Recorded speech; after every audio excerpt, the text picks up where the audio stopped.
மாணவர்களை சந்தித்து பேசிய பாஜக மாநில முன்னாள் தலைவர் அண்ணாமலை அவர்களின் கேள்விகளுக்கு பதிலளித்துள்ளார். அண்ணா, எனக்கு என்ன கொஸ்டின்னா, நீங்கள் எப்போவுமே உங்கள் பாரை ரொம்ப ஹையாக செட் பண்ணியிருக்கீங்க. நான் ஏதாவது சிஏ படிக்கிறது கஷ்டம் அப்படின்னு சொன்னால் உங்களை எக்ஸாம்பிளாக சொல்லிடுவாங்க வீட்டில். நீங்கள் லக்னோவில் இப்போ ஐஏஎம்மில் படிக்கல, யூபிஎஸ்சி எக்ஸாமும் ஐஏஎம் எக்ஸாமும் ரெண்டுமே அட் டைமில் நீங்கள் ஃபேஸ் பண்ணுற மாதிரி ஒரு சுச்சுவேஷன் வந்திருக்குன்னு அதை பற்றி சொல்லியிருக்கீங்க. So how did you face it? அதை நீங்கள் எப்படி ஓவர் கம் பண்ணி வந்தீங்கிறத பற்றி சொன்னீங்க. நன்றிங்க சிஸ்டர், உட்காந்துக்குங்க. கட்டு ஸ்லீமே கேள்வி, அடுத்த கேள்வின்னு நினைக்கிறேன் உங்களுக்கு. இப்போ நீங்கள் எல்லாருமே கிட்டத்தட்ட அதே பாத்தில் தான் இருக்கீங்க. ஐ திங்க் நம்ம எல்லாம் அதே பாதையில் வந்திருக்கோம். உங்களுக்கு முன்னாடி ஒரு 2 ஸ்டாப் முன்னாடி என் பஸ் போயிட்டுருக்கு, நீங்கள் பின்னாடி ஒரு 2 ஸ்டாப் பின்னாடி இருக்கீங்க. டெசிஷன் மேக்கிங் இதில் எத்தனை பேர் உண்மையாலுமே சிஏ ஆகணும்னு இங்கே இருக்கீங்க எனக்கு தெரியல. எத்தனை பேர் அப்பா சொல்லியிருக்காங்க சிஏ ஆகணும் தெரில. இட்ஸ் அ சாய்ஸ், தவறு கிடையாது. உங்கள் பர்சனல் சாய்ஸாக இருக்கலாம், ஃபேமிலி சாய்ஸாக இருக்கலாம். இப்போ நீங்கள் இது எல்லாத்தையும் பேலன்ஸ் பண்ணுறீங்க. Should I do this, should I do that, அல்ல should I do both of this அப்படின்னு. என்னை பொறுத்தவரைங்க டெசிஷன் மேக்கிங்கை முடிஞ்ச வரைக்கும் சிம்பிளிஃபை பண்ணிட்டீங்கன்னா பாதி பிரச்சனையிலேருந்து நம்ம தப்பிச்சிடலாம். முடிஞ்ச வரைக்கும் சிம்பிளிஃபைடு டெசிஷன் மேக்கிங் அது ரொம்ப கஷ்டம்.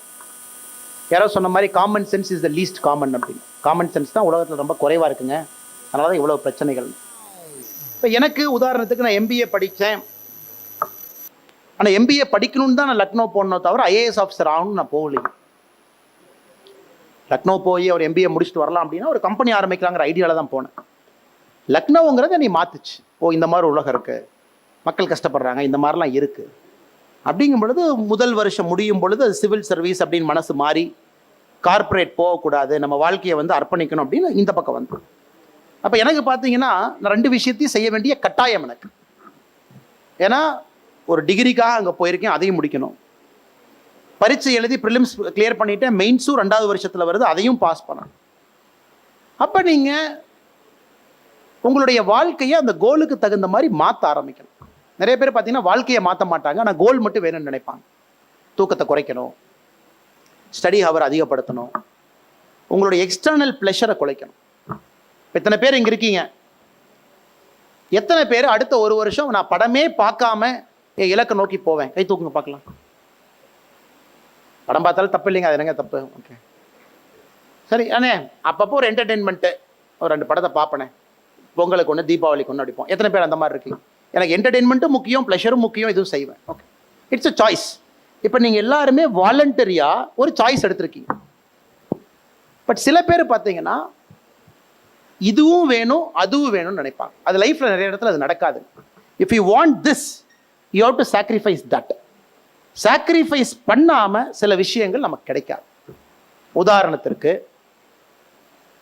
தூக்கத்தை 2 மணி நேரம் சாக்ரிஃபைஸ் பண்ணால் உங்களால் அது பண்ண முடியும். ஏன்னா இந்த வருஷம் ஆல் இந்தியா உங்கள் ஐசிஐ ரேங்க் ஹோல்டர்ஸ்லாம் பார்த்தாங்க லாஸ்ட் 3 இயர்ஸ்.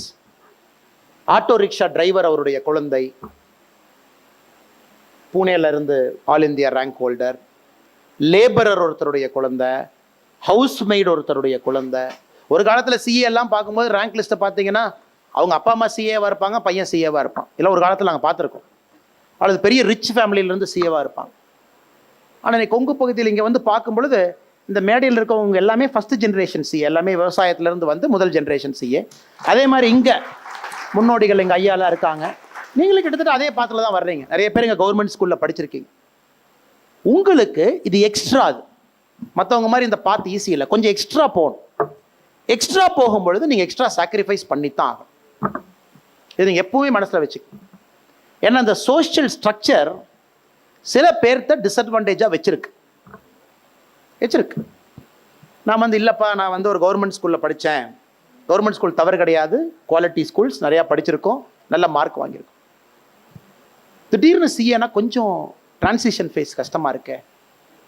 அப்படிங்கும் பொழுது நிறைய குழந்தைகள் பார்த்தீங்கன்னா அந்த பர்சனல் கம்ஃபர்ட்டை சாக்ரிஃபைஸ் பண்ணுவாங்க. தூக்கத்தை 1 மணி நேரம் குறைப்பனே, ப்ளஷர்ஸ் எல்லாம் கட் பண்ணிடுவேனே, படிக்கிறத ஒரு 3 மணி நேரம் அதிகப்படுத்துவேனே. இந்த கிளாரிட்டி நிறைய குழந்தைங்களுக்கு வரமாட்டேது. That is a big problem in current generation. இந்த கரண்ட் ஜென்ரேஷன் அந்த கிளாரிட்டி இதுவும் வேணும் அதுவும் வேணும்னா அதுக்கு ஒரு நல்ல ஒரு பழமொழி இருக்கு. எந்த ஊருக்கு போகணுன்னு உனக்கு தெரியாதுன்னா எந்த பாதையும் நீ அழைத்து செல்லும்னு சொல்லுவாங்க. நீ எந்த ஊருக்கு செல்ல வேண்டும் என்று உனக்கு தெரியவில்லை என்றால் எல்லா பாதையும் உன்னை அந்த ஊருக்கு அழைத்து செல்லும். ஆனால் எந்த ஊருக்கு போகணும்னு நீங்கள் முடிவு பண்ணால் அதுக்கு ஒரு பாதை தான் இருக்குது. அந்த ஒரு பாதையை நீங்கள் முடிவு செஞ்சு போங்க. ரொம்ப நன்றி, வாழ்த்துக்கள் உங்களுக்கு. செய்திகளை உள்ளது உள்ளபடி தெரிந்து கொள்ள ரெஃப்ளெக்ட் நியூஸை சப்ஸ்கிரைப் பண்ணுங்க.